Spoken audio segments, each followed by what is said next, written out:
Well, Jackie Guzda is our media expert, and we welcome her here to discuss a new poll that says 2/3 of the world believes the media is free. But Jackie, we can't be trusted? No, we can't be trusted, particularly in the United States. This week, Gallup released the results of a poll where they polled 1,000 people in 133 different countries and asked them if they thought the media was free and open. Well, a whopping 2/3 of those respondents said absolutely it was. Now, the thing is that Gallup did a poll about 6 months ago with a slightly different question. And they asked people in the United States, could they trust the media? Did they believe the media? We're talking about newspapers, television, radio.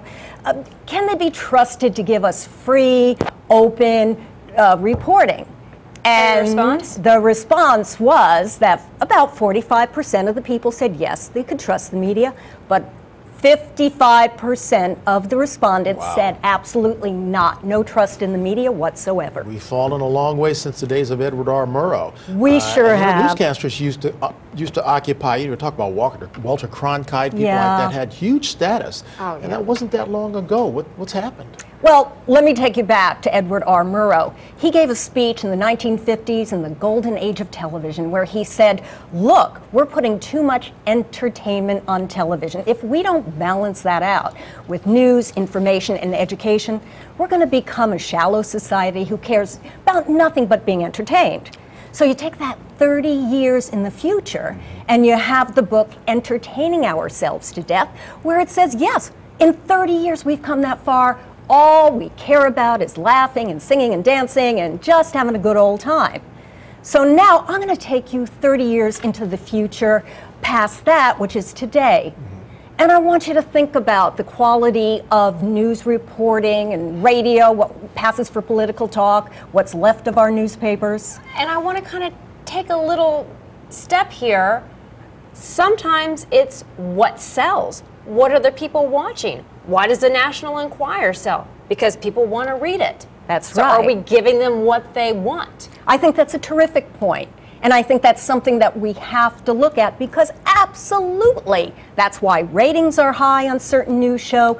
That's what people want. Dancing with the Stars and American Idol and all of that. You know, we're kind of like the freeway accident. Everyone slows down to watch. Right. They really don't want to see, the carnage. But there's a curiosity about that, and we seem to have gravitated toward that as opposed to giving people news that they should know. Having more stuff about the inner workings of politics, the things that affect our lives, as opposed to reality programming, which has really taken over. Yeah, I mean, if you go back to the 1960s and the Kennedy-Nixon debates, Kennedy was this good-looking guy, Nixon not so, but two very learned men. And the people who listened to that debate on radio said that Nixon won the debate, but the people who watched the good-looking Kennedy on TV for the first time said Kennedy won. Well, we're in a 24-hour, 7-day-a-week news cycle where you have to feed the beast, feed the beast. How does that impact? Certainly, it has to. It has to. It absolutely does. And, what are we going to do about it? I think that the people have chosen, and they're saying we want entertainment, and look what's happening. I mean, look at our political candidates. Having the right haircut is as important as knowing an issue. And worrying about the Etch-a-Sketch. Right, exactly. Was there a difference in the poll from country to country? There was a difference in the poll, which is very interesting, and it brings up this whole concept of a healthy developing country and democracy, is that the countries that scored lowest, the least amount of open media were places like Belarus, which only scored at 23%, the sub-Saharan region, except for Ghana, which scored high, all scored very low. And those are less developed countries, more of a repressive government. But if you look at the countries, I mean, the United States didn't quite make the top 10%, but Finland scored 97%, Sweden, Australia, New Zealand, those are all very well-developed countries with healthy democracies. Is there a difference between trustworthy media versus free media? There sure is that, I'll take the United States for an example. We only scored 87%, and we're the land of the free. We should have scored at the top, but we didn't. There are many reasons that people don't really trust the media here.